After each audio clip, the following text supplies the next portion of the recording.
Hollywood was a busy place when I was making films. I did 39 pictures over a period of 20 years. How about that? And the one thing I always wanted to do was enjoy myself. I like to have fun on the set because when you're having fun, your co-workers and the audience feel that way too. They really do.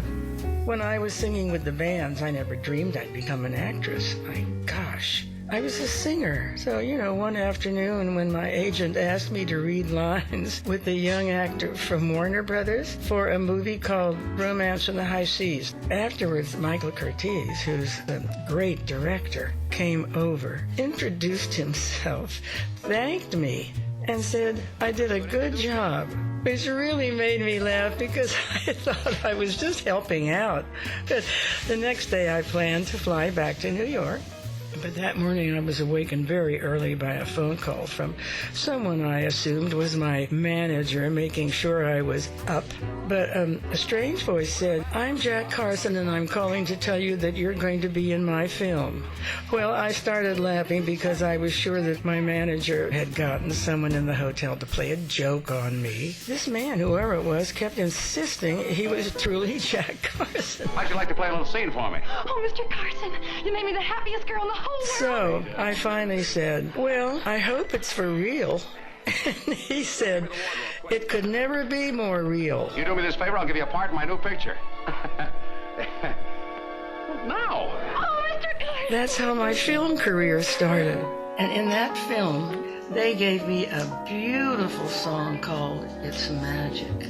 You sigh, the song begins. You speak, and I hear violins. It's magic. I can't tell you how wonderful it was to sing. I just loved it. Jack and I did 3 pictures in a row. I never worked so hard, but I loved every minute of it. It was so much fun. In fact, those years at Warner Brothers were some of the happiest of my life. And I really mean that. Working with a wonderful musical director, Ray Heindorf. He's so marvelous. Are you the Ray Heindorf, the musical genius of the motion picture industry? Ray knew what I liked, and recording with him was just terrific. We just got along so well, and we rarely had to do more than one take on a song. Early on, one thing I decided not to do was watch the rushes when I was filming. Oh, I was afraid I'd start thinking, I'm not doing this right. So I decided to just do my job the best way that I could, mind my own business, and let the other folks do theirs. One of my favorite co-stars was Gordon MacRae. Gordy and I did several films together, but I've always been just especially fond of On Moonlight Bay and By the Light of the Silvery Moon. I really felt that those people in the story were my family. I really did. The mother and father were so convincing, and that nasty little brother of mine, played by Billy Gray, was he something? Really funny. Excuse me. But terrific for the movie. I wonder what you get for manslaughter in this state. And then, the housekeeper, played by Mary Wicks. Nobody can touch Mary Wicks in that kind of role because she's young. She's tall and very elegant. Then when she becomes Mary Wicks, she's all stooped over and she's walking like she's about 80. I think she's possibly the funniest lady I've ever worked with. Another co-star who became a lifelong friend was Billy DeWolf. Everything he did was so funny that I sometimes found it difficult to do a scene with him. I have to tell you this, it was Billy who nicknamed me Clara Bixby. And that's a name that some people still call me. Storm Warning, I got a chance to work with my childhood idol, Ginger Rogers. There I was, playing her younger sister in a movie. In that film, I worked in a bowling alley, serving beer in a funny-looking dress, a goofy dress. It's the only time I ever died in a film. And in 1954, I began shooting what might be the best film I was ever in.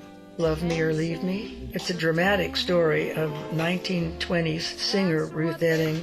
I was delighted to be working again with Jimmy Cagney, too. That was one of the great joys in my life. And when playing a scene with him, the emotions were so powerful and so real. Have you done one successful thing on your own? Just who do you think you are?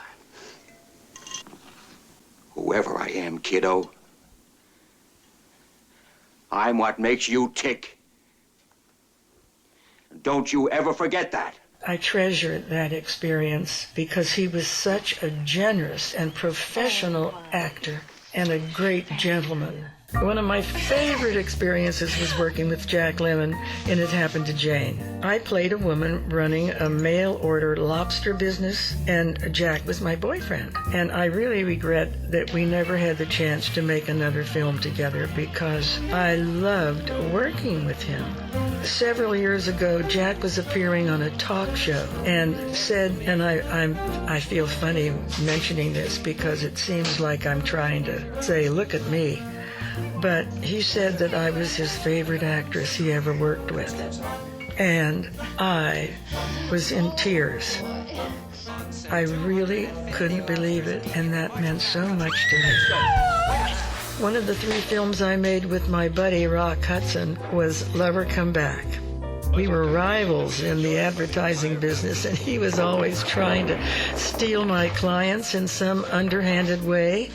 And Rock was so funny on the set.